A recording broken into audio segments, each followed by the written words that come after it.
ముఖ్యమంత్రి చంద్రబాబు నాయుడు రాజకీయ జీవితం మొత్తం వెన్నుపోటులతోనే సాగిందని అనంతపురం జిల్లా వైఎస్ఆర్ కాంగ్రెస్ పార్టీ అధ్యక్షుడు అనంత వెంకటరామిరెడ్డి అన్నారు. జిల్లా పార్టీ కార్యాలయంలో మీడియాతో మాట్లాడుతూ మహానాడులో చంద్రబాబు, లోకేష్, ఇతర నాయకులు చేసిన వ్యాఖ్యల మీద ఆయన తీవ్ర స్థాయిలో ఆగ్రహం వ్యక్తం చేశారు. కేవలం జగన్ని దూషించడానికి మాత్రమే మహానాడు పెట్టినట్టుగా ఉందన్నారు. ఏ మాత్రం అర్హతలు లేని నారా లోకేష్ ను ప్రమోట్ చేసుకునే విధంగా అక్కడ నాయకులు చంద్రబాబు నాయుడు తాపత్రయపడ్డారన్నారు. సీనియర్ నాయకులను కూడా పూర్తి స్థాయిలో విస్మరించారన్నారు. చంద్రబాబు నాయుడు తొలిసారి ముఖ్యమంత్రి అయినప్పటి నుంచి నేటి వరకు ఇచ్చిన ఏ ఒక్క హామీని నిలబెట్టుకోలేదన్నారు. సొంత మామకే వెన్నుపోటు పొడిచిన నాయకుడు చంద్రబాబు అన్నారు. ఇలాంటి తాజా సూపర్ 6 హామీల పేరుతో ప్రజలను వెన్నుపోటు పొడిచారని, అందుకే జూన్ 4న రాష్ట్ర వ్యాప్తంగా వెన్నుపోటు దినోత్సవాన్ని నిర్వహిస్తున్నట్లు ఆయన తెలిపారు. ఈ కార్యక్రమాల్లో పార్టీ శ్రేణులు పెద్ద ఎత్తున పాల్గొనాలని ఆయన పిలుపునిచ్చారు.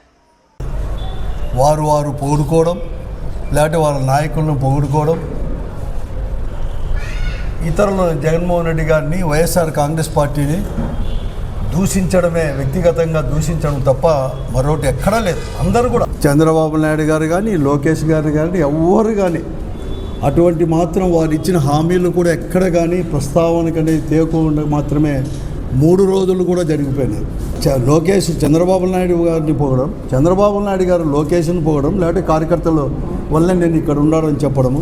ఒకే ఒకటి ఏమంటే జగన్నామ స్మరణ తప్ప మరొకటి ఏమీ లేదు. నాకు అంతకంటే ఆశ్చర్యంగా ఏమంటే ఎన్టీ రామారావు చేత ఒక ఏఐ అంటే ఆర్టిఫిషియల్ ఇంటెలిజెన్స్ని కూడా వాళ్ళు పెట్టేసి ఎన్టీ రామారావు టోన్తో మాట్లాడించడం, చంద్రబాబు నాయుడు గారిని పొగడడం, తెలుగుదేశం పార్టీని, లోకేష్ గారిని ఆస్వాదించడం, అది సోషల్ మీడియాలో వైరల్ కావడం చాలా ఆశ్చర్యమైంది. అదంతా కూడా అతని చివరి దశ ఏమి, అతని చివరి దశలో అతని నుంచి ఎన్టీ రామారావు గారిని దించేసిన తర్వాత అతను మాట్లాడిన మాటలేమి, అవేమన్నా మాటలు ఏమైనా చెప్పించింటే ఏదో వాస్తవాలు చెప్తా అన్నారప్ప అని కూడా చెప్పుకోవచ్చు.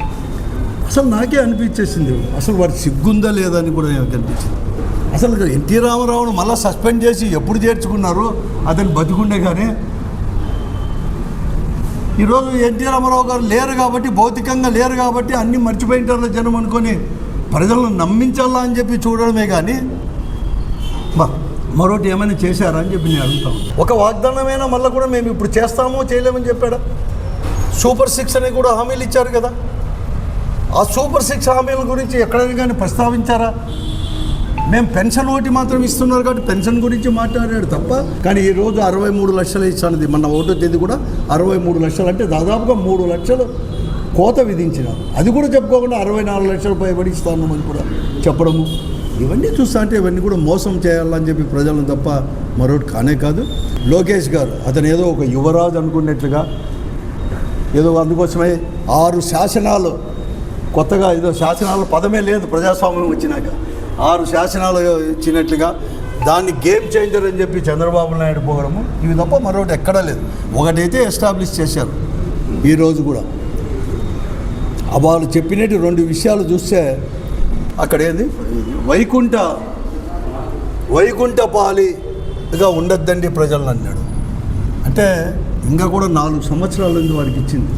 ప్రజాస్వామ్యంలో స్వాతంత్రం వచ్చినప్పటి నుంచి కూడా మన దేశంలో ఏదైనా కానీ ఒక తూరి చట్టసభలో ఎన్నికలు జరిగితే వాళ్ళ కాల పరిధి వచ్చేసి 5 సంవత్సరాలు. 5 సంవత్సరాలు ఉంటుందని చెప్పేసి హామీలు కూడా ఇస్తారు ఏదైనా కానీ ప్రభుత్వం కానీ రాజకీయ పార్టీలు. అవి 5 సంవత్సరాల లోపల అమలు పరిచేటివి అని చెప్పేసి కూడా చెప్తారు. అంటే రాబోయే 4 సంవత్సరాల్లో అతను చెప్పినట్లుగా ప్రజలకు ఒక ఇండికేషన్ ఇచ్చాడు. నేను ఇచ్చిన హామీలు నెరవేర్చాలంటే మీరు గతంలో మాదిరి మీరు మళ్ళీ వైకుంఠపాలి అనేది కూడా మళ్ళీ చూపేద్దండి, నన్ను దించేది అని చేయొద్దండి, నన్ను మళ్ళా వచ్చే ఎన్నికల్లో కూడా గెలిపిస్తేనే నేను ఇచ్చిన హామీలకు మాత్రం గ్యారంటీ అయినట్లు నిన్న ప్రజలకు అనేది కూడా ఒక సందేశం కూడా పంపించినట్లు తప్ప మరొకటి కానే కాదు.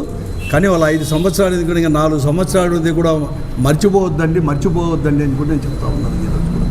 ఈరోజు ఇంకోటి ఎస్టాబ్లిష్ చేశాడు. భవిష్యత్తు ఇప్పుడు 40 సంవత్సరాలు మేమంతా కూడా ఉన్నాము, భవిష్యత్తు 40 సంవత్సరాలకు నేను కాదు నాయకుడు లోకేషే అని చెప్పేది కార్యకర్తలకు అనేది కూడా సందేశం ఇచ్చినాడు. కానీ అతను కార్యకర్తల ద్వారా ఏదైతే హామీలు ఇచ్చాడో, ఏమైతే ప్రజలకు తెలుగుదేశం పార్టీ కార్యకర్తల ద్వారా హామీలు అనేది కూడా ప్రజలకు చెప్పాడో, ఆ హామీలు నెరవేరుస్తానని చెప్పి మీకు చెప్పండి అని చెప్పి ధైర్యం మాత్రం చెప్పలేకపోయారు. ఆ కార్యకర్తలకు ఒకే ఒక సందేశాన్ని మాత్రం పంపించగలిగినారు సక్సెస్ఫుల్గా.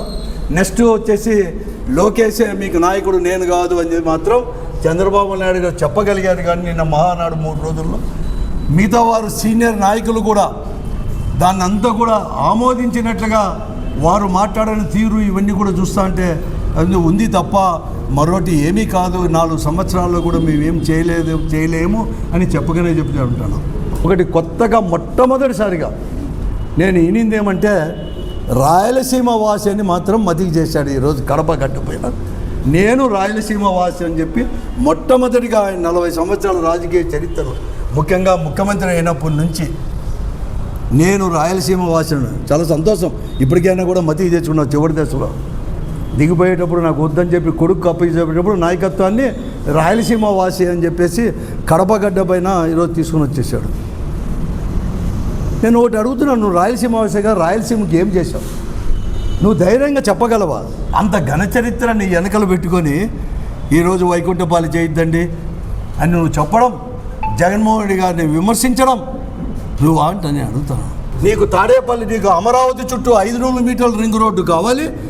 మేము కేవలం 50 మీటర్లో 100 మీటర్ 70 మీటర్లు 80 మీటర్లో అందరినీ కాలువను మాత్రం చేయమంటే మాత్రం నీకు మాత్రం మనసు రాదు.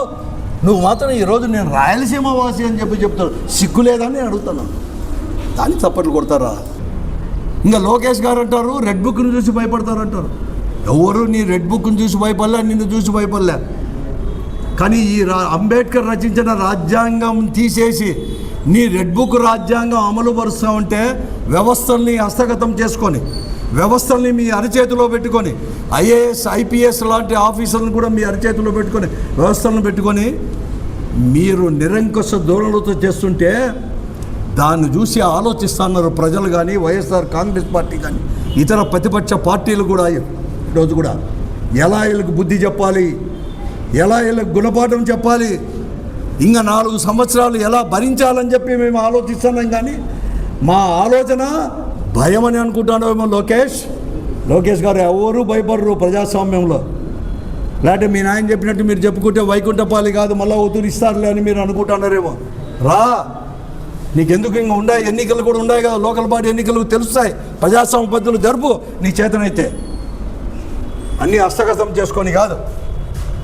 ఎప్పుడుకో 4 ఏళ్ళు 3 ఏళ్ళ కిందటి 8 10 ఏళ్ళ కిందటి కూడా కేసులన్నీ కూడా మళ్ళా కూడా కొడుతూ నిన్న హైకోర్టే చాలా క్లియర్గా చెప్పింది. దీనికి అర్థం అనేది కూడా ఎట్టుంటుంది, మీరు ఎంక్వైరీ చేసి ఒక తూరుగా కేసులు పెడితే అది న్యాయమా కాదా, నిజమా కాదని తీర్చాల్సిన కోర్టు కానీ పోలీసులు కాదు పెట్టిన కేసులపైన పెట్టుకుంటూ పోతుంటే అని హైకోర్టే చాలా స్పష్టంగా కూడా చెప్పింది కూడా మీకు అందరికి కూడా తెలుసు. భయం అంతా కూడా ఇంకో భయం కూడా ఉంది చంద్రబాబు నాయుడు గారికి. అతను వాళ్ళ మామని ఎట్లా దించినాడో, కొడుకు ఏడ దించుతాడో, ఏడో వైకుంఠపాలి చేస్తాడో అని చెప్పేసి ఏమైనా భయం ఉందేమో ఈ 4 సంవత్సరాల్లోనే. అందుకోసం మీ వెన్నుపోటు రాజకీయాలకి, మీ వెన్నుపోటుకు నిరసనగా కూడా ఒకతూరి అంటే ఎందుకంటే ఏదో వెన్నుపోటు నిరసనగా ప్రజల ద్వారా ఈ ప్రభుత్వానికి చెప్పడానికి, ప్రజలు కూడా బాగా కూడా గుర్తిస్తున్నారు, గమనిస్తారని చెప్పేసి ఈ ప్రభుత్వానికి కానీ, ముఖ్యంగా చంద్రబాబు నాయుడు గారు, లోకేష్ గారికి కానీ ఈ ప్రభుత్వానికి చెప్పడానికి, వారి గమనానికి తీసుకొని రావడానికే వైఎస్ఆర్ కాంగ్రెస్ పార్టీ ఈ నెల 4వ తేదీ జూన్ 4వ తేదీ అంటే వచ్చే నెల జూన్ 4వ తేదీ వెన్నుపోటు దినంగా కూడా పరిగణించి ఈరోజు పెద్ద ఎత్తున కూడా నిరసన కార్యక్రమంలో అంటే ఒక ర్యాలీ ద్వారా కలెక్టర్ ఆఫీస్ వరకు పోయి కలెక్టర్కో, లేకపోతే ఆర్డీఓ గారికో, లేకపోతే తహసీల్దార్ గారికో, ప్రతి అసెంబ్లీ నియోజకవర్గాల్లో కూడా 175 అసెంబ్లీ నియోజకవర్గం ఈ రాష్ట్రంలో అని చెప్పి వైఎస్ఆర్ కాంగ్రెస్ పార్టీ పిలిపించింది.